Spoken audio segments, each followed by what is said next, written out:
I always believed in loyalty. It's just how I was raised, I guess. You meet someone, you love them, and you stand by them, no matter what. I used to think there were only two types of people: those who could betray someone they loved, and those who couldn't. Lisa, my wife, was definitely in the latter category. There wasn't a doubt in my mind that she was someone who'd stand by me just as I would her. I remember those early days when we got married. I thought I'd won the lottery, not because she was some unattainable prize, but because she felt like home. I trusted her with everything: my dreams, my fears, my life. I used to watch friends who struggled in their relationships and quietly thank my lucky stars that I had Lisa. She was loyal, and I was sure of it. You know, I've always had this desire to be with someone who truly loves me for who I am.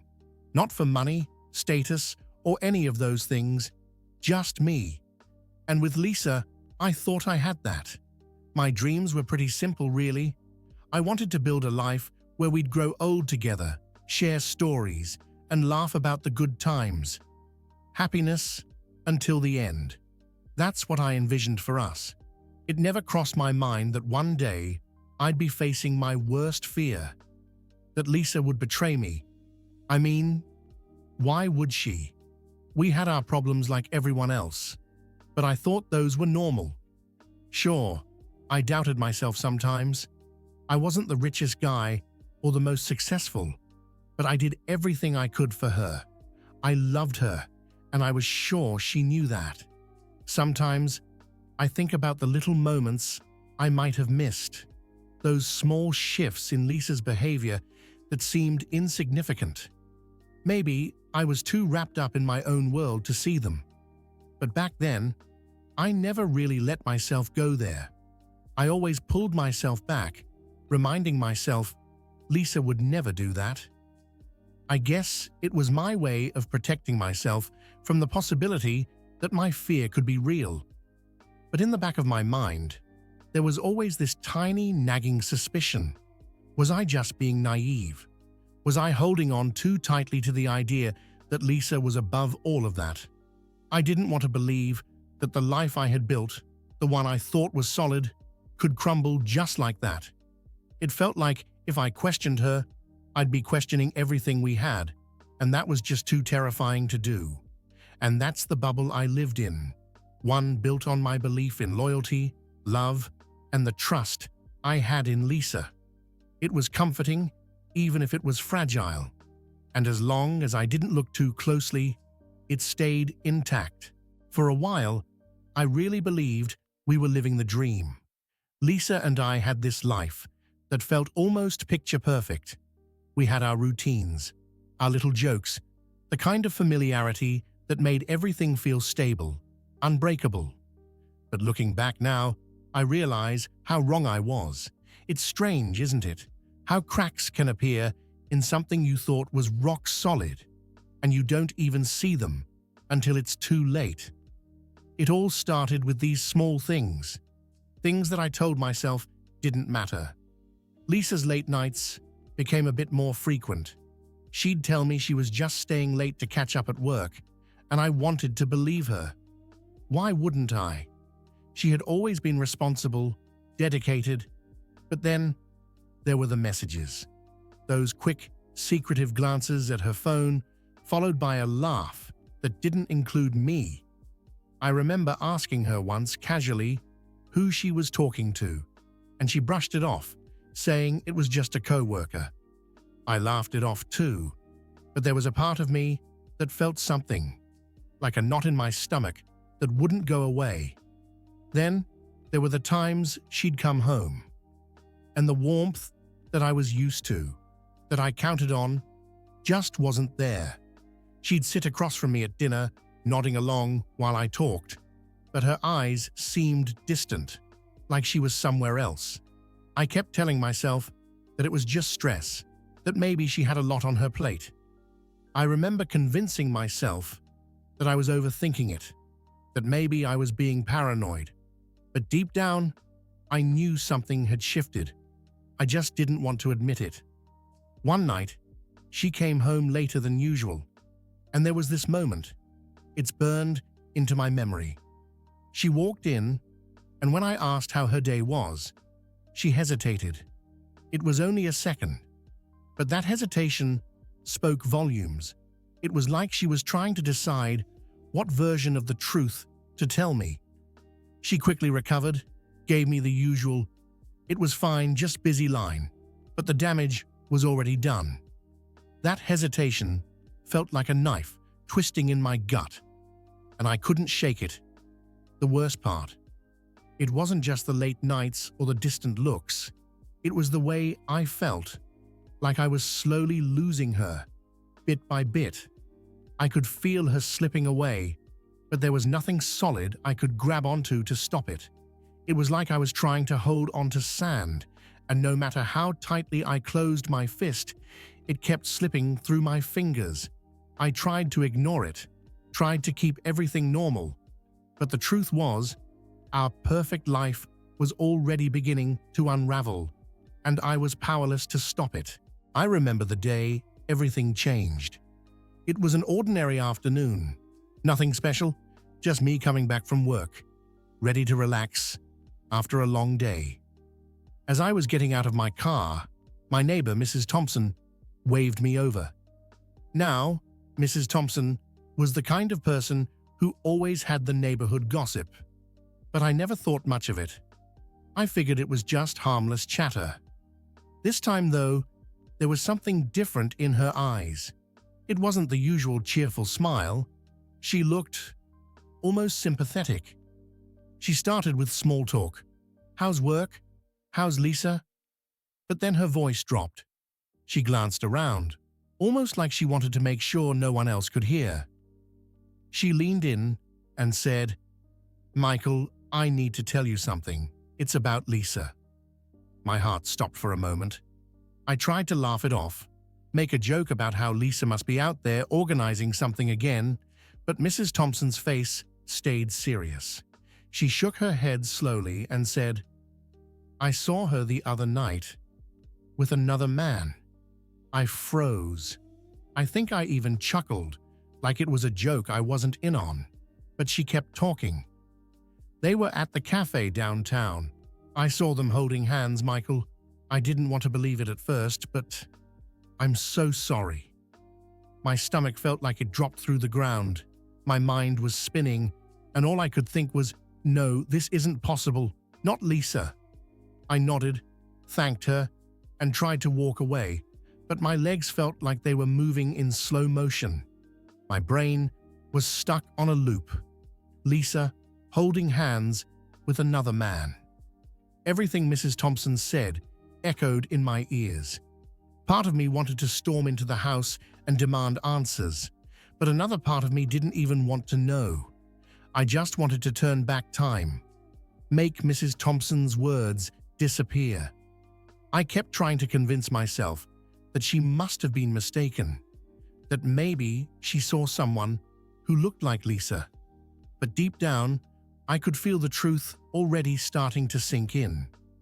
The rest of that evening was a blur.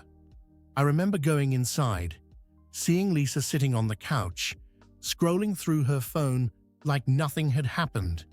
I looked at her, and for the first time, I didn't recognize her. Who was this person? Could she really be capable of what Mrs. Thompson said? My heart ached with confusion, and I didn't know what to do. The worst part was that I couldn't say anything. How do you confront someone when you're still trying to convince yourself it's not true?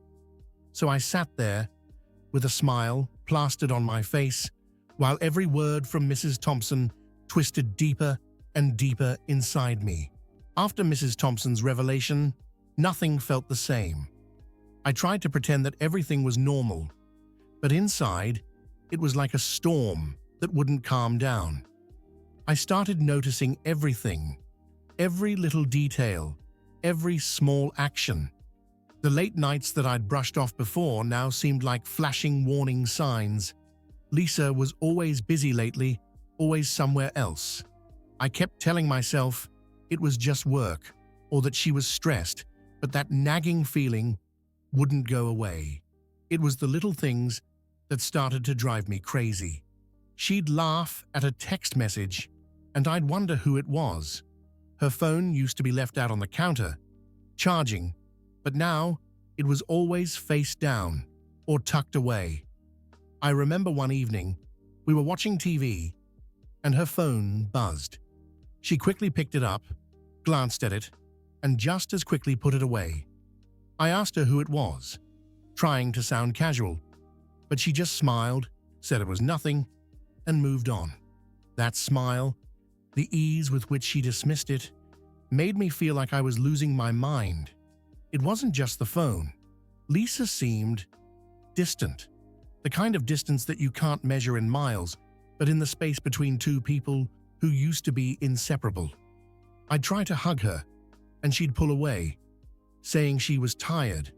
We'd have dinner, and the conversations felt hollow, like she was there physically, but her mind was somewhere else entirely. I started wondering, was she thinking about him? Was she replaying moments they had together while I was sitting right in front of her?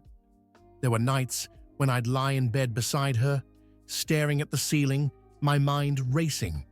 I'd glance over at her and wonder what secrets she was hiding. Sometimes I'd catch her staring off into space with a look I couldn't read, and I hated myself for what I was becoming. I didn't want to be the paranoid husband, the guy who suspected every glance, every smile. But how could I not be?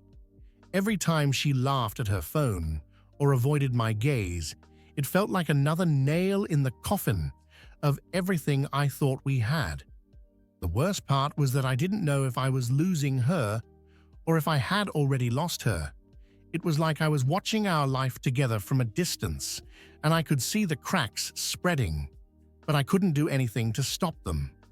I kept thinking back to Mrs. Thompson's words, to that image of Lisa with someone else, and it haunted me. The suspicions were like a shadow that followed me everywhere, and no matter how hard I tried, I couldn't shake it. I just wanted answers, but I was terrified of what those answers might be.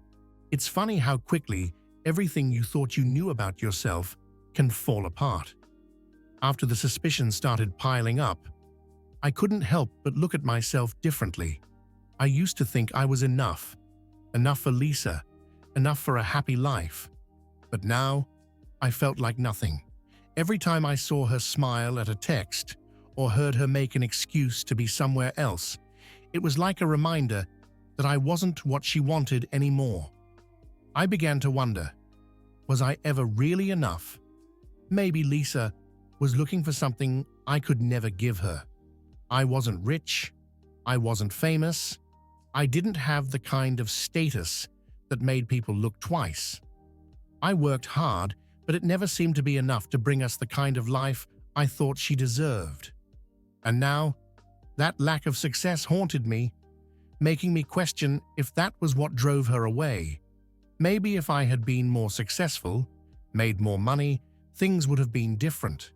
I'd catch glimpses of myself in the mirror, and all I saw was a man falling apart. The confidence I used to have, it felt like it had drained right out of me. I started replaying all the moments in our relationship, looking for the flaws, the times I must have disappointed her. There was a time when I believed I was doing my best, but now it seemed like my best was just a joke, a pathetic attempt that only ended in failure. I kept thinking back to my failures with women before Lisa. All the rejections, all the times I felt like I wasn't good enough, seemed to resurface with a vengeance. I thought I had moved past those insecurities, but now they were back, stronger than ever. It felt like I was staring down every single shortcoming I'd ever had, and Lisa's betrayal was just the proof that I wasn't worth staying for. It wasn't just about losing her. It was about losing the belief in myself, the idea that I was worthy of being loved and cherished. I tried to keep it together, but it was like I was fighting a losing battle with my own mind. I wanted to believe that I could fix things, that I could be the man she needed. But deep down, I was scared. Scared that even if I tried, it wouldn't matter. I'd already lost her, and maybe I was never really good enough to keep her in the first place. The day I confronted Lisa, I felt like I was standing on the edge of a cliff, ready to jump, but terrified of what would happen when I hit the ground. I had rehearsed the conversation in my head 100 times, going over every possible reaction, every word I might say. But when the moment finally came, nothing could have prepared me for how it actually felt. My hands were shaking, and my heart was pounding so hard I thought she could probably hear it.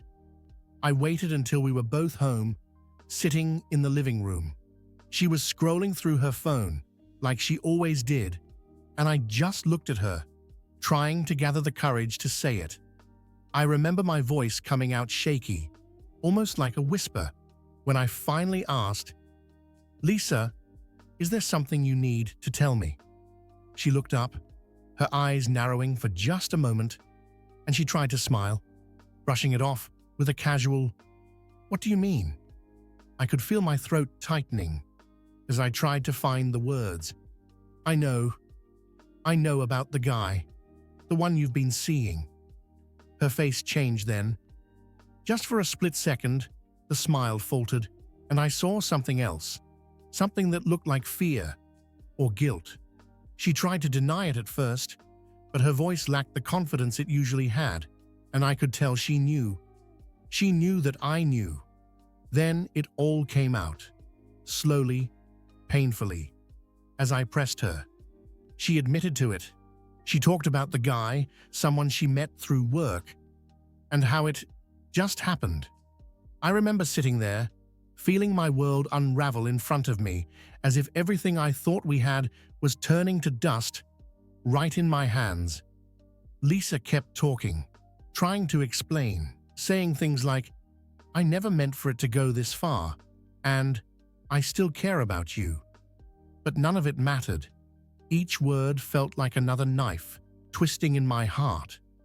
When she finally stopped talking, there was a silence that hung in the air between us. I looked at her, and I could see she was crying. But it didn't matter anymore, and all that was left was this stranger sitting in front of me, trying to justify what she had done. I stood up, unable to be in that room with her any longer, and walked away, feeling the weight of everything crash down on me. The truth had come out, and now I had to figure out what to do with it. After that confrontation, I felt like I was in a free fall, with no bottom in sight. The days that followed were a blur, one long, endless cycle of pain and confusion. I'd wake up every morning and for a split second forget what had happened. Then, like a sledgehammer, the memory would hit me. Lisa had cheated, and everything I thought we had was gone. It was like living the same nightmare over and over again, and I couldn't escape it. I'd see her around the house, and every glance felt like a knife in my chest. I couldn't look at her without feeling this overwhelming rush of anger and sadness. I wanted answers, but none of the answers she gave made me feel any better. It just happened. I never meant to hurt you. None of it helped. All I could think was how she chose someone else, how she gave pieces of herself to him that were supposed to be mine. The thought of them together, it made me sick to my stomach. I could barely eat, barely sleep. The betrayal had taken over every part of me, like an unwelcome guest that I couldn't kick out. The nights were the worst, lying in that bed we shared, staring at the ceiling, replaying every moment we had together, wondering where it all went wrong. I'd lie awake, wondering if she ever truly loved me, or if I was just a placeholder until something better came along. It felt like my heart had been ripped out, and in its place, there was just this heavy emptiness. Sometimes, I wanted to scream, to break something, to do anything that might make the pain stop for just a moment. But I couldn't even do that. Instead, I just sat there, swallowed by the weight of everything I had lost. I tried to hide it from the people around me, tried to keep up appearances, but it was impossible. I could barely look at myself in the mirror, and when I did, all I saw was a shell of the man I used to be. I'd look into my own eyes, and I saw nothing. No hope, no spark, just exhaustion and hurt. I had never felt more alone in my life. The one person I trusted more than anyone had broken me, and there was no going back. It wasn't just losing Lisa, it was losing everything I thought we were, everything I thought we would be. My dreams, my future. It all felt like it had been stolen from me, and I was left standing in the wreckage, trying to pick up the pieces, not even knowing where to start. The days after the truth came out were filled with questions that had no easy answers. Part of me wanted to hold on, to find a way to make things work, to fix what was broken. I loved Lisa. That hadn't changed, even after everything she'd done. But the other part of me, the part that kept growing louder, knew that staying would mean living with the constant reminder of her betrayal. It felt like I was at war with myself, torn between the love I still had for her and the pain she had caused. There were moments when I'd convince myself that maybe we could get through this. I'd remember the good times, the way she used to smile at me, the nights we'd spend talking until the early hours, the dreams we had shared. I'd tell myself that maybe, if we tried hard enough, we could find a way back to that. But then, the anger would hit me. The memory of her with someone else, the lies, the way she looked me in the eyes and lied to my face. How could I ever trust her again? How could I ever look at her without seeing the person who shattered my heart? I'd look at Lisa, and she'd seem so sincere, so desperate to make things right. She'd cry, she'd apologize, she'd promise to do whatever it took. And for a moment, I'd feel myself wavering, wanting to believe her, wanting to believe that we could rebuild. But deep down, I knew it would never be the same. The trust was gone, and without trust, what did we really have? Every time she left the room, every time she picked up her phone, I'd wonder, I'd question, and I knew that would never go away. It wasn't just about her, it was about me too. I realized that if I stayed, I'd be giving up a part of myself. I'd be sacrificing my own self-respect, my own sense of worth. I'd be telling myself that it was okay to be treated like this, that I didn't deserve more. And I knew that wasn't true. I deserved someone who wouldn't betray me, someone who would choose me every single day, without hesitation. Staying with Lisa would mean living in the shadow of her betrayal. And I couldn't do that, not to myself. In the end, I knew what I had to do. It wasn't an easy decision. It was the hardest choice I've ever had to make. But I knew that leaving was the only way I could begin to heal, the only way I could find a way forward. So I told Lisa. I told her that I couldn't stay, that I couldn't live with what she had done.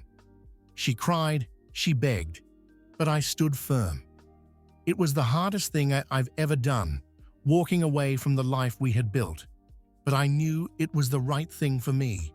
It was time to put myself first, to start over, even if it meant doing it alone. The day I left was surreal, like I was watching my life happen from outside my own body. I remember packing my things, trying to stay focused on the task at hand. I didn't want to think about the meaning behind every item I put in my bag, the memories attached to each one. I just wanted to get through it, to keep moving. Lisa was there watching me, her eyes red from crying. She kept asking if I was sure, if there was anything she could do to change my mind. And every time, I just shook my head. My voice felt stuck in my throat, like any words I might say would make the whole situation collapse around me. When I finally zipped up my bag and took that first step towards the door, it felt like the weight of the entire world was pressing down on me. Lisa stood in the doorway, her tears streaming down her face, and I had to force myself not to look back. I knew that if I looked back, if I saw her like that, I might falter. I might give in to that small, desperate part of me that still wanted to fix things. So I kept my eyes forward, walked out the door, and closed it behind me. The sound of that door clicking shut was like the final nail in the coffin of the life I thought we had. The immediate aftermath was empty. I drove away, not even knowing where I was going, just needing to get away. I ended up at a motel, throwing my bag on the floor and collapsing onto the bed. The silence of that small, unfamiliar room was deafening.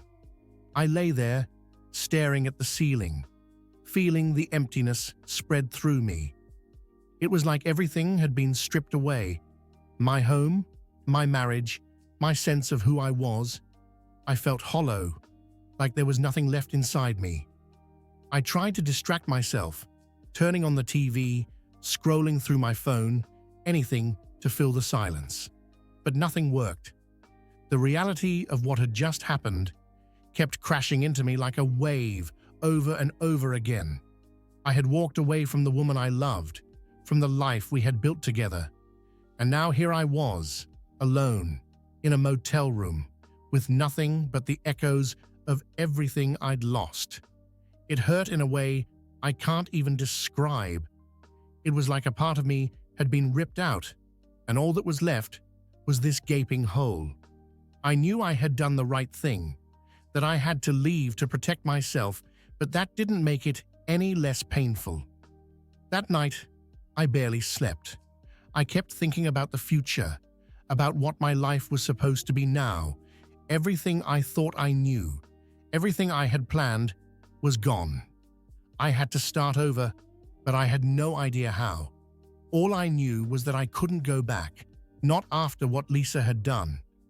The door was closed, and now I had to figure out how to move forward, even if it felt impossible.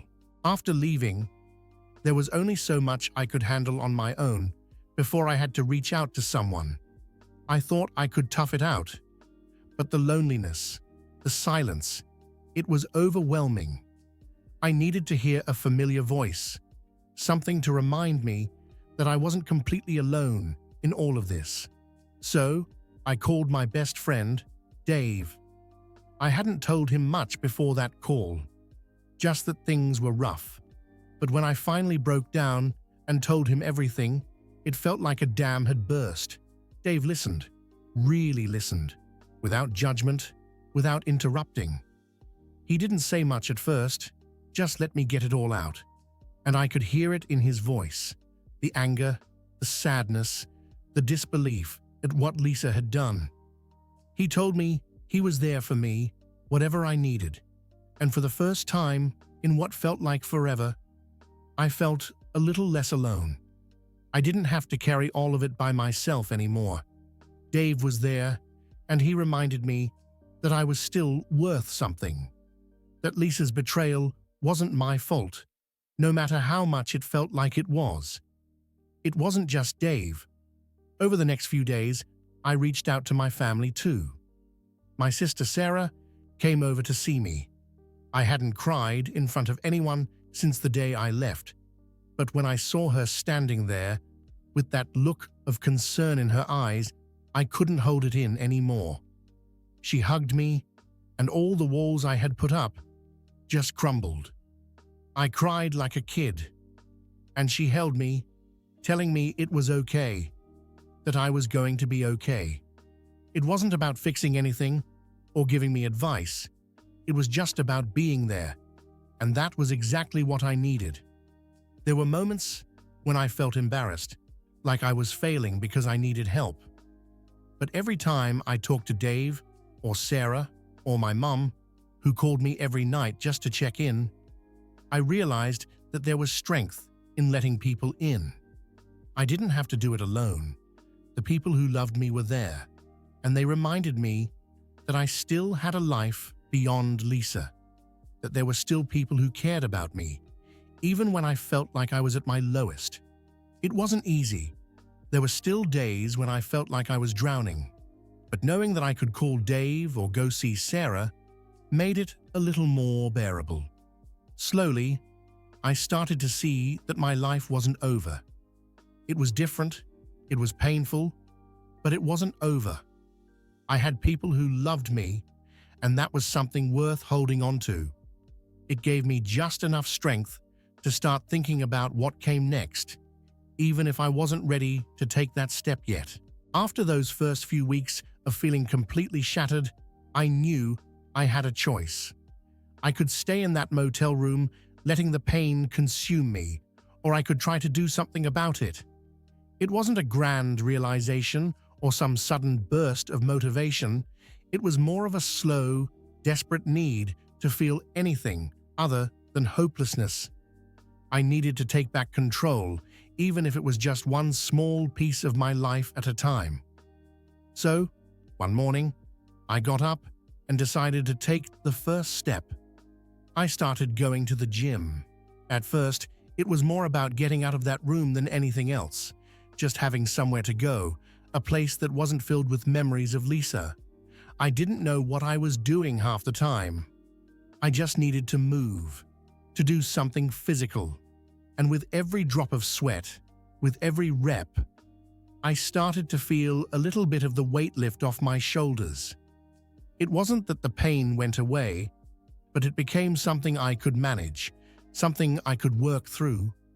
There was a certain clarity that came with pushing my body, a release that I desperately needed.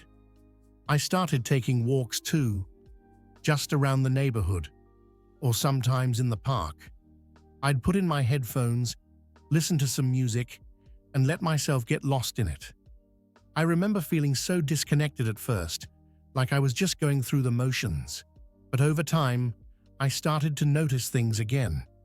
The smell of fresh-cut grass, the laughter of kids playing, the way the sunlight filtered through the leaves. It was small, but it was something, and it made me feel alive in a way I hadn't since I found out about Lisa. The more I forced myself out of my comfort zone, the more I realized that I was still capable of growth. I started reading again, books that I'd always meant to get to, but never had the time for. I'd spent an hour at night with a book in my hands, letting myself get lost in someone else's story, letting it take me away from my own pain for a little while. It wasn't much, but it was a step toward rebuilding who I was, away from the wreckage of my marriage, and through it all, I could feel myself changing. The pain was still there, but I was learning how to live with it, how to use it as fuel rather than letting it consume me. I was starting to see that maybe, just maybe, I could come out of this stronger than I was before. I wasn't the same person I used to be, and maybe that was okay. I was finding a strength within myself that I didn't know existed, a resilience that I could hold on to, even on the darkest days. And that strength, that feeling of taking my life back piece by piece, was the start of something new, something better. I had been going to the gym regularly for a few weeks when I first noticed her. It wasn't anything dramatic or out of the ordinary, just a smile. I was on the treadmill, lost in my own thoughts, when I caught her eye. She smiled at me, and I did my best to return it. Though I'm sure it came off as half-hearted, I was still weighed down by everything, still trying to piece myself back together, but there was something about that simple gesture that made a difference. The next time I saw her, it was at the weight rack. I was struggling through a set, sweat dripping down my face, when she walked over and made a joke about how the gym should pay us for all the hard work we were putting in.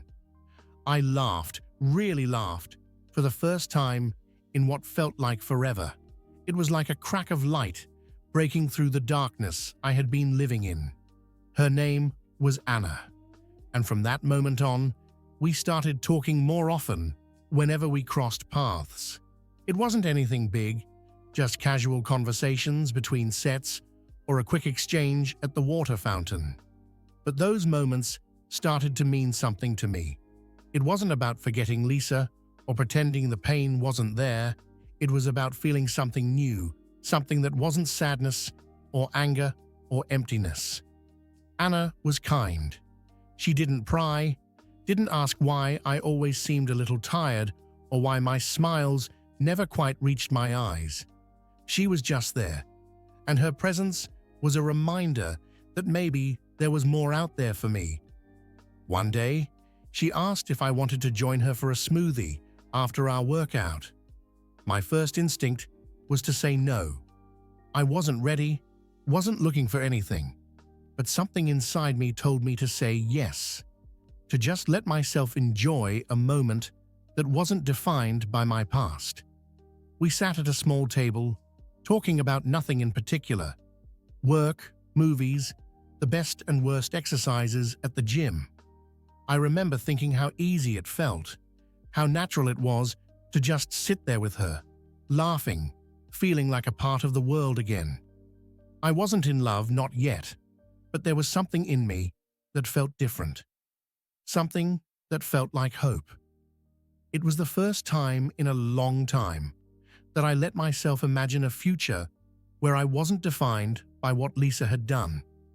Anna was a spark, something small but warm, something that reminded me that life wasn't over just because my marriage was. There were still good people out there, still moments worth having, and for the first time, I was beginning to see that maybe, just maybe, I could let myself be a part of that again. As much as I enjoyed spending time with Anna, there was always that voice in the back of my head, whispering doubts I couldn't ignore. I wanted to trust her, to believe that this was something real, something pure. But every time I felt myself getting close, that same fear would wrap itself around my heart and pull me back. It was like a wall I couldn't get past, a barrier between me and the possibility of happiness. The betrayal with Lisa had left scars that I wasn't sure would ever fully heal. Whenever I'd start to let my guard down with Anna, memories of Lisa's lies would rush back in.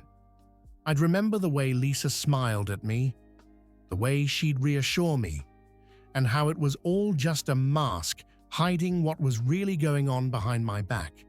I couldn't help but wonder, what if Anna was the same? What if this was just another illusion, waiting to shatter the moment I let myself believe in it? There were moments when Anna would say something sweet, and my first instinct was to question it, to wonder if there was some hidden meaning behind her words. When she'd message me, just to ask how my day was, instead of being happy, I'd find myself overthinking. Why was she asking? Did she mean it? It was exhausting, and I hated that I was becoming the kind of person who couldn't just accept kindness without questioning it. But after what had happened, I couldn't help it. Trust had become something fragile, something that felt impossible to rebuild. Anna seemed to sense it. She never pushed, never demanded more from me than I was ready to give. It was like she understood that I was still trying to find my way through the darkness, and that meant everything to me. Slowly, day by day, I started to let her in. It wasn't easy. Every time I let myself feel close to her, there was that fear that I'd get hurt again. But Anna's patience, her consistency, started to chip away at that wall. She showed me, in small, gentle ways, that not everyone was like Lisa, that there were people out there who genuinely cared. One evening, as we sat on a park bench after a long walk, Anna looked at me and said, "I'm not here to rush you, Michael. I just want to be here, with you, wherever this goes." Her words took me by surprise. They weren't grand or overly emotional. They were just honest. And in that moment, I realized that maybe trust wasn't something I had to force. Maybe it was something that would come in its own time, as long as I kept taking those small steps forward. I wasn't fully there yet. I still had my doubts, my moments of fear. But with Anna, I was learning that trust wasn't about being certain. It was about choosing to take the risk, even when you weren't sure of the outcome. And for the first time since Lisa, I was willing to try, to take a chance, even if it scared me. Because with Anna, I saw the possibility of something good, something worth fighting through the fear for. There came a point where I realized that if I wanted any chance at real happiness, I had to let go of what happened with Lisa. It wasn't easy. The past had become a part of who I was, shaping every decision, every fear. But holding onto it was like holding onto a rope that was burning my hands, painful and pointless. I had to find a way to move forward, to stop letting Lisa's betrayal define me. One weekend, I decided it was time to do something I'd been avoiding for months. I went back to the house, our old house.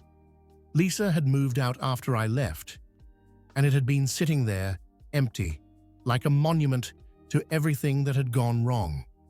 I knew there were still things of mine there, pieces of our life together, that I hadn't had the strength to face until now. Walking through those rooms, I felt a strange mix of emotions: anger, sadness, even nostalgia. I touched the walls, looked at the photos we used to hang, and it hit me just how much I had lost. But I also realized that these memories didn't have to control me anymore.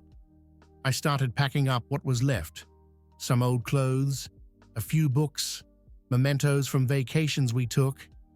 There were things I found that brought tears to my eyes: a picture of us smiling at the beach, a note she had written me during the early days of our relationship. For a moment, I wanted to hold on to them, to cling to the happy memories as proof that it wasn't all bad. But then I realized that holding on to those things was keeping me tethered to a past that no longer existed. So I took a deep breath and I let them go. I threw out the pictures, the notes, everything that had kept me tied to that version of my life. It was painful, like ripping off a bandage, but it also felt like I was finally setting myself free. Back at my new place, I decided to create something different, something that was just for me. I rearranged my apartment, bought a few new pieces of furniture, made it my own. It was simple, but it felt like a fresh start, a chance to build a new life that wasn't haunted by what had happened. I even started journaling, something I never thought I'd do. I'd write down my thoughts, my fears, my hopes, and somehow putting it all on paper made it feel less heavy. It was a way of processing everything, of letting it out rather than keeping it locked inside. Letting go of Lisa wasn't something that happened all at once. It was a slow process, with moments of doubt and setbacks along the way. There were still nights when I'd think about her, about what we had, and feel the sting of loss. But those moments became less frequent, and eventually they stopped defining me. I started to see that the past was just that. The past. It didn't have to dictate my future. I could let go, not because it didn't matter, but because it no longer had the power to control my happiness. And as I let go, I began to make space for something new, something better, something that was truly my own. As the months passed, Anna and I started spending more time together, and what began as casual gym chats slowly grew into something deeper. It wasn't a grand romance at first, and honestly, that's exactly what I needed. It was real, it was gradual, and it was built on a foundation of honesty. With Anna, I didn't have to pretend. I could be myself, flaws and all. She never tried to rush me, never pushed me to move faster than I was ready for, and that meant everything to me. There was a moment when I knew things were different with her, when I knew that maybe, just maybe, I could allow myself to love again. We were sitting on my couch, watching some silly movie, the kind that makes you laugh at how bad it is.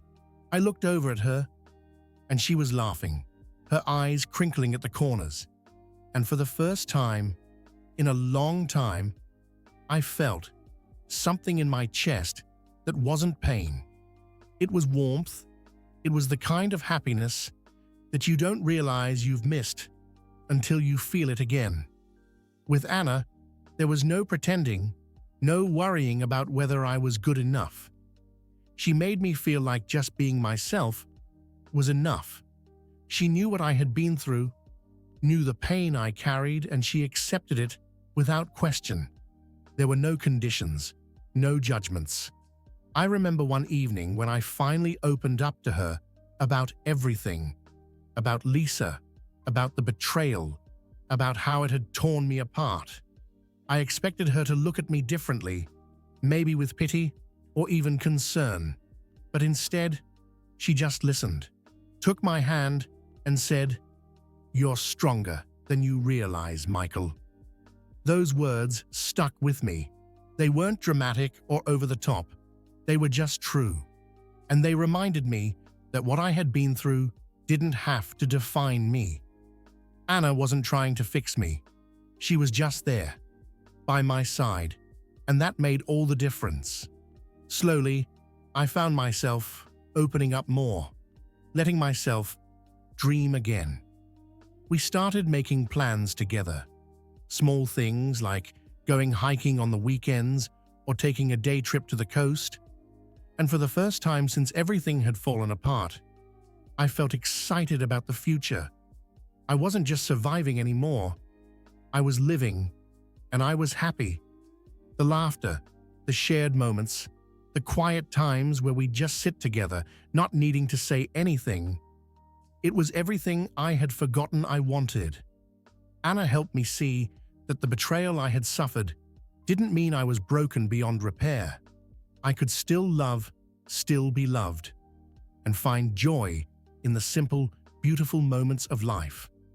And in those moments with her, I realized that maybe Lisa had done me a favor.